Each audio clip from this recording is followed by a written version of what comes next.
Hello everyone, ఈరోజు వీడియోలో normal delivery యొక్క స్టిచెస్ని తొందరగా రికవరీ చేయాలి అని అంటే ఏం టిప్స్ యూస్ చేయాలో నేను చెప్తాను. అండ్ వీడియో ఎండ్ వరకు చూసి నచ్చితే లైక్ చేయండి, నచ్చకపోతే షేర్ చేయండి. మీకు కాకపోయినా ఇంకొకరికి యూజ్ అవుతుంది కదా. నేను పర్సనల్గా యూజ్ చేసిన టిప్స్ని మాత్రమే షేర్ చేస్తున్నాను. సో ఫస్ట్ థింగ్ ఏంటి అని అంటే, నార్మల్ డెలివరీ అవుతే ఎవరికి స్టిచెస్ పడవేమో అనుకుంటారు, బట్ ప్రతి ఒక్కరికి మ్యాక్సిమం అయితే పడతాయి. ఎందుకంటే బేబీ షోల్డర్ అవుట్ సైడ్ రాలేదనమాట. సో ఖచ్చితంగా కట్ చేయాల్సిందే.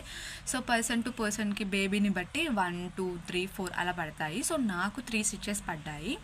సో అలా నేను ఆ స్టిచెస్ని ఓవర్కమ్ చేయడానికి అండ్ తొందరగా రికవర్ అవ్వడానికి కొన్ని టిప్స్ యూస్ చేశాను. ఆ టిప్స్ ఏంటి అనేది ఎవరో కొంతమంది కన్నా యూజ్ అవుతుంది కదా అని షేర్ చేస్తున్నాను. అండ్ డైలీ 2 టైమ్స్ యూస్ చేసేదాన్ని నేను, మార్నింగ్ అండ్ నైట్ పడుకునే ముందు.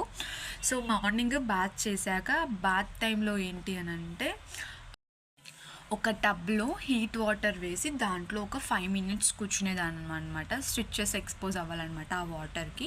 సో అలా హీట్ వాటర్తోని అలా కూర్చోవడం వల్ల కొంచెం స్టిచెస్ తొందరగా మాంతాయి. నేను పర్సనల్గా కేర్ తీసుకున్నాను కాబట్టి చెప్తున్నాను. అండ్ నెక్స్ట్ ఆఫ్టర్ బాత్ ఏం చేయాలి అని అంటే, ఫస్ట్ థింగ్ మనం చేయాల్సింది ఆ ప్లేస్ని డ్రై చేయడం అనమాట. సో నేను అలా డ్రై చేయడం కోసం ఏంటి అని అంటే, ఇలా టాయిలెట్ టిష్యూస్ని ఆన్లైన్లో ఆర్డర్ చేశాను అండ్ ఇవే యూస్ చేశాను.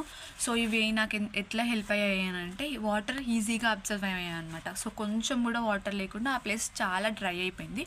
సో అది డ్రై అయిపోయిన తర్వాత మన గైనకాలజిస్ట్ మనకి ఎలాగో ఆయింట్మెంట్ ఇస్తారు. సో నాకు ఈ ఆయింట్మెంట్ ఇచ్చారు. సో అది డ్రై చేశాక ఈ ఆయింట్మెంట్ అప్లై చేసి ఎయిర్కి ఎక్స్పోజ్ చేయాలన్నమాట ఒక 10 మినిట్స్ వరకు. ఫస్ట్ థింగ్ ఏమో హీట్ వాటర్లో కూర్చోవడం, అండ్ సెకండ్ థింగ్ ఏమో ఆ ప్లేస్ని డ్రై చేయడం.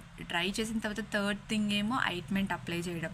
అండ్ ఫైనల్ థింగ్ ఏంటి అని అంటే, ఆ ప్లేస్ని ఒక 10 మినిట్స్ వరకు ఎయిర్కి ఎక్స్పోజ్ చేయడం.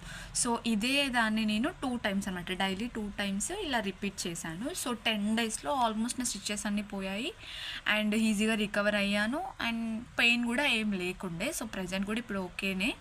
సో మీలో ఎవరికైనా హెల్ప్ అవుతుందని చెప్తున్నాను.